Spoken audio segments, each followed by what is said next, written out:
Good morning, YouTube, and welcome to the Piper Report. I want to do a quick video here. I just saw a video David Pakman did regarding this whole Papadopoulos little story that's happening here. And if you watch any of the corporate media, you will see that this is the end for Trump, according to them. This whole Papadopoulos pleading guilty connects Trump to Russia, and that means Trump is guilty of colluding with Russia and all this stuff. And I'm going to go over why this is wrong and why this is hypocritical, but we're gonna watch some of this video here. I have it on 1.5 times normal speed just to speed it up. Let's talk now about George Papadopoulos. The big news yesterday was that two Trump campaign staffers were arrested, indicted, charged with really serious crimes, Paul Manafort and Rick Gates. That made the biggest headlines. But we also learned yesterday that this other guy named George Papadopoulos was not only indicted, but had already pleaded guilty earlier this month. Now, why is that huge?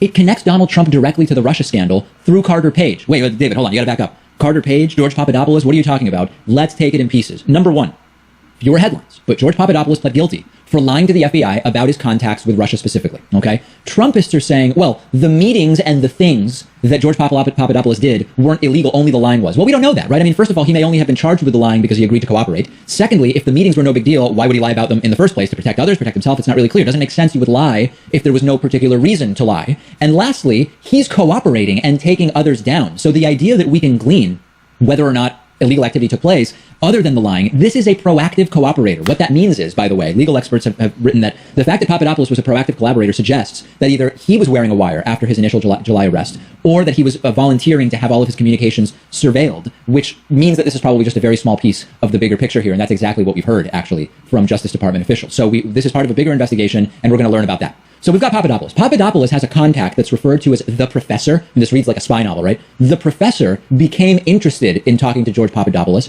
after it became known that Papadopoulos was working for the Trump campaign. So that is a direct connection to the campaign. And there's a sort of necessary interlude here. The Trump campaign continues to pretend, as Sarah Huckabee Sanders did during yesterday's press briefing, that this George Papadopoulos guy was merely, he was basically a waiter. He was running and getting coffee. You hear Sarah Huckabee Sanders saying he was a volunteer. It's nonsense. Okay, I'm gonna just stop it there. Basically, how he ties Carter Page into this. Carter Page emailed Papadopoulos, and therefore Carter Page also has connections with Papadopoulos, who has connection with Russia. So Trump associates have connections with Russia, therefore Trump colluded with Russia. That is the main premise of the video here. And this is not, if we really want to just get down to brass tacks here, this is not as big of a scoop as when Don Jr. met with a Russian lawyer, because a Russian lawyer told him that she may have dirt on Hillary Clinton. That was a far bigger story than this. Far bigger story than this. And as we know from the media, they played about 3 weeks full of coverage with that. The thing with that, though, is that nothing came of that. No information was given to Don Jr. So the only thing we can actually ascertain from that meeting was intent on Don Jr.'s part to get information on Hillary Clinton.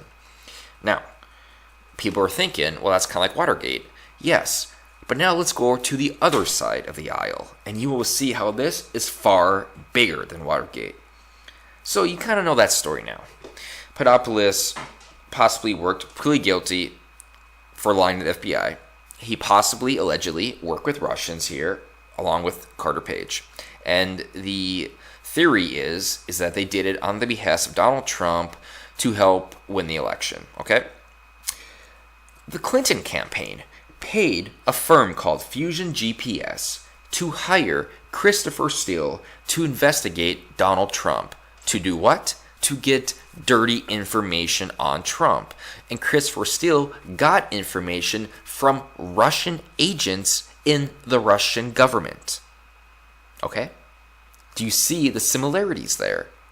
They're pretty much exactly the same. The only main difference is that the dossier played a far larger role in the campaign. The dossier was being reported on by vast amounts. Sorry.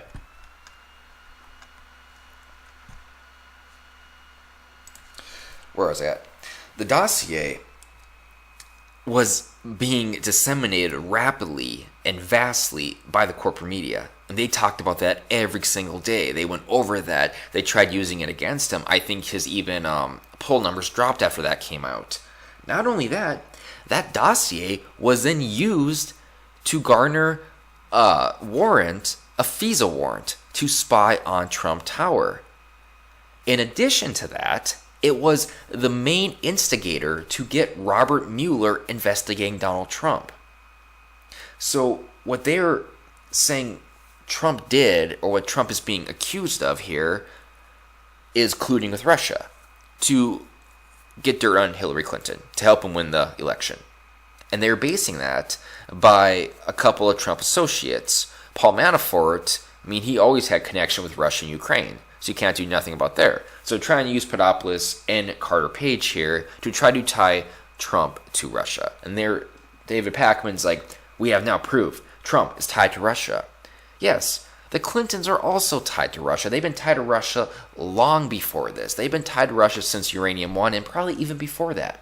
We know the Podestas are also tied to Russia. John Podesta worked with Russian banks.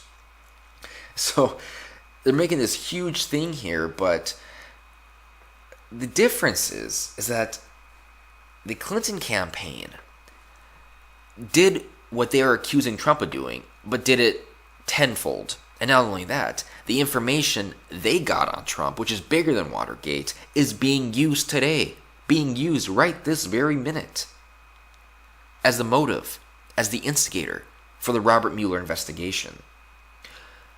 Now, has the corporate media discussed any of this? Hell no. I think I saw a graph. Like I said, they covered about 3 weeks worth, all day, all night, on Don Jr., meeting with a Russian lawyer. They didn't cover this at all with Hillary Clinton. They didn't cover the Clinton campaign paying for this, doing exactly what worse, because this is guaranteed. This is proof here. We have proof, actually. What Trump did is alleged. We have proof that the Clinton campaign actually hired Fusion GPS, which hired Christopher Steele, which got his information from Russian agents in the Russian government. But nothing's happening to them. Nothing is happening to them at all. And Hillary, of course, denied that she knew anything about this. And the same people here who are saying there's no way Trump did not know about Carter Page or Papadopoulos here are defending Hillary Clinton. Like, yeah, maybe she didn't know. Maybe she didn't know. It's just, it's funny that the main focus is on Trump. And yes, I do acknowledge that he is the president, and it could be a big story. But I think the Clintons is a far bigger story, because it also includes the Democratic establishment, the DNC. It's safe to say that the RNC didn't work with Russia. I think most of them want to go to war with Russia. So you have Trump, or you have the Clintons, the Podestas, and the DNC. The story is pretty much all the same all the way around. The only difference is that the evidence on the Clintons is confirmed, and the evidence, or rather the information that was garnered from this illegal act of using a foreign government to spy on opposing candidates, has been used to give negligible effects or negative effects on Trump and the Trump campaign and Trump associates. That is the big difference. And the reason why I bring this up here, this video, is because I read some of the comments here, and this, I haven't been this happy in a year. Like, people are, this is so much fun. Like, they really think that this means Trump is guilty, and this means that Trump is going to be indicted. And Trump will be indicted when Hillary is indicted. And Hillary is never going to be indicted. And Trump is never going to be indicted. Yes, some of his people in his staff, they may get indicted. They may get fired. But you're not going to tie us to Trump at all. It's not going to happen. I think David Pakman is just, he seems really happy about this, but he could be just saying it just to kind of rile up his base, because he knows his base want this more than anything. But I think he should really focus on the main issue here: Fusion GPS, Christopher Steele, Clinton campaign, DNC, working with the Russian government. I think that's the bigger story. And I'm done.